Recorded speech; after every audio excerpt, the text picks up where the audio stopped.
Right now, as you're watching this video, billions of data packets are racing across the internet.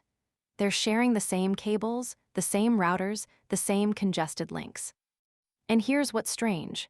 Every device sending data could blast packets as fast as its connection allows. There's nothing physically stopping it.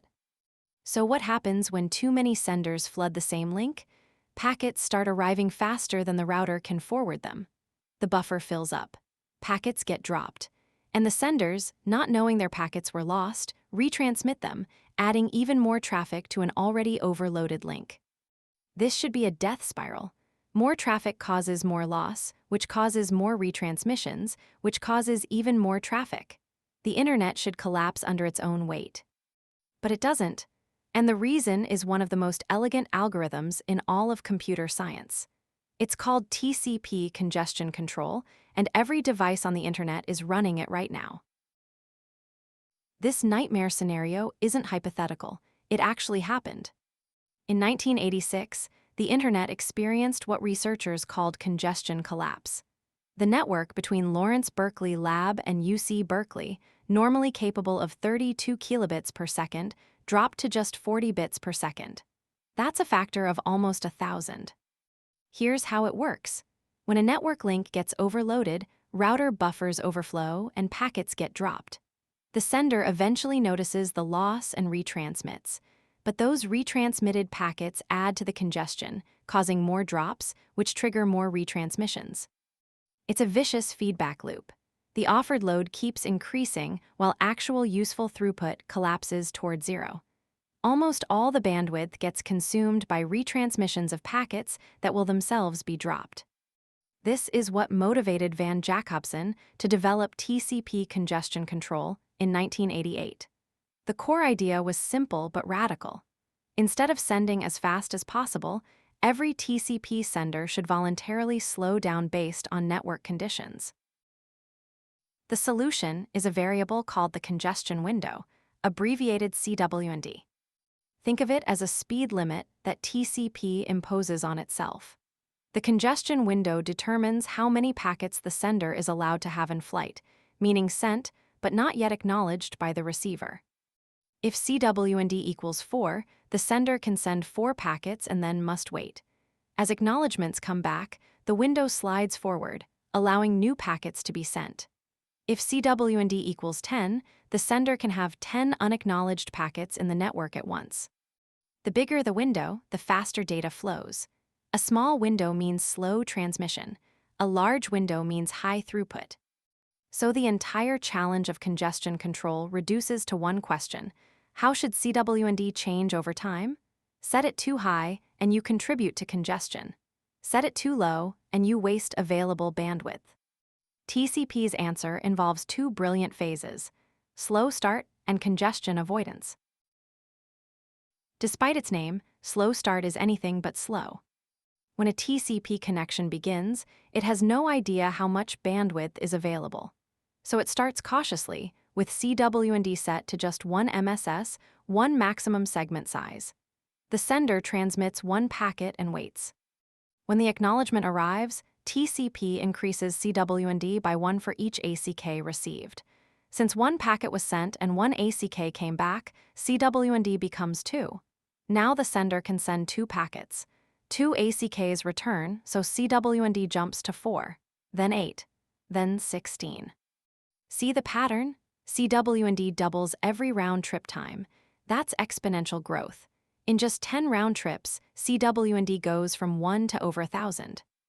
But this explosive growth can't continue forever. TCP maintains a threshold called ss_thresh, the slow start threshold. Once cwnd reaches ss_thresh, TCP shifts out of exponential mode and into something much more cautious. That transition is the boundary between bold exploration and careful probing. Once cwnd crosses the slow start threshold, TCP enters congestion avoidance mode. The growth strategy changes dramatically. Instead of doubling every round trip, cwnd now increases by just 1 MSS per round trip time. So if cwnd is 32, after 1 round trip it becomes 33, then 34, then 35. This is linear growth, and it's intentionally slow. TCP has already used exponential growth to roughly find the available bandwidth. Now it's tiptoeing forward, probing for just a little bit more capacity without overwhelming the network. Technically, for each ACK received, cwnd increases by 1 divided by cwnd. Since roughly cwnd ACKs arrive per round trip, this adds up to an increase of about 1 MSS per round trip. Think of it this way. Slow start is like flooring the accelerator to get up to highway speed. Congestion avoidance is like gently pressing the pedal to see if you can go just a bit faster without triggering a speed trap. But what happens when TCP finally pushes too far? TCP detects congestion through one signal, packet loss, but not all losses are created equal. There are two very different alarm levels.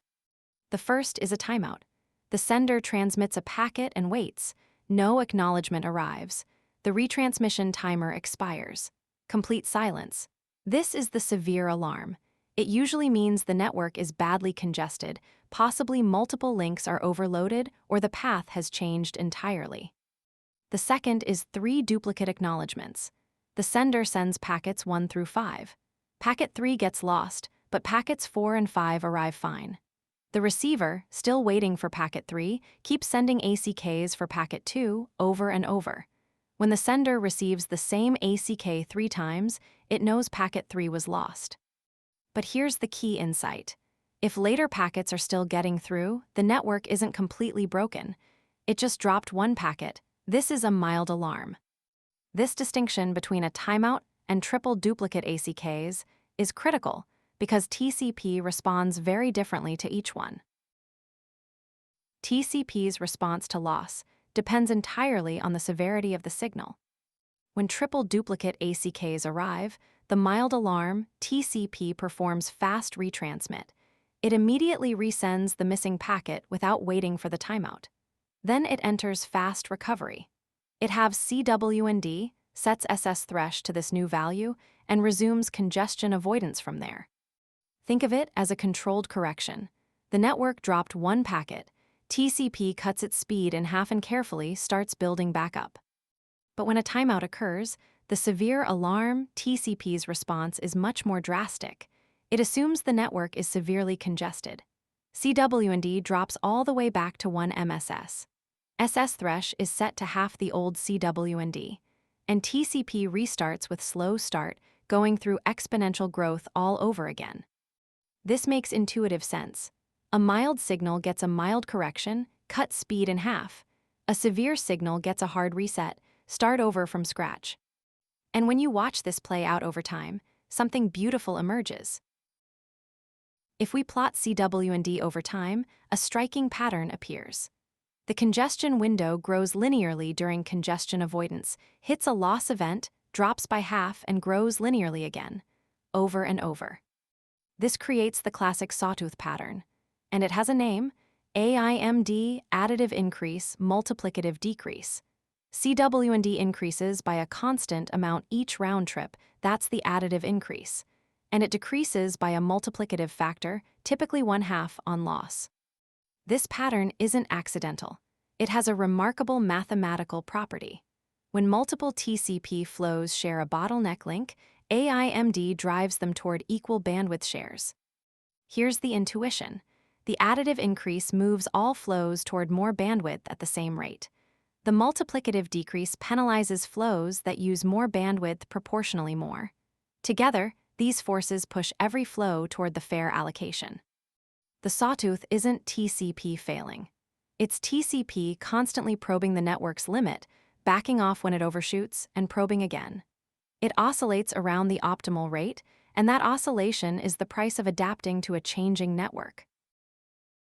Classic TCP Reno increases cwnd by 1 segment per round trip during congestion avoidance. On a slow link, that's fine. But on modern high-bandwidth networks where cwnd might need to reach tens of thousands, this linear growth takes far too long to recover after a loss. TCP Cubic, now the default on Linux, Windows, and macOS, solves this with a clever insight. Instead of linear growth, Cubic uses a cubic function centered around Wmax. the cwnd value where the last loss occurred. The curve is aggressive when cwnd is far below Wmax, ramping up quickly to reclaim lost bandwidth. But as cwnd approaches Wmax, the growth slows dramatically, tiptoeing toward the point where congestion previously occurred.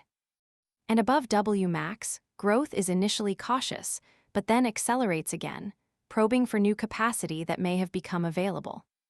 The result is a growth curve that's shaped like an S, fast, then slow, then fast again.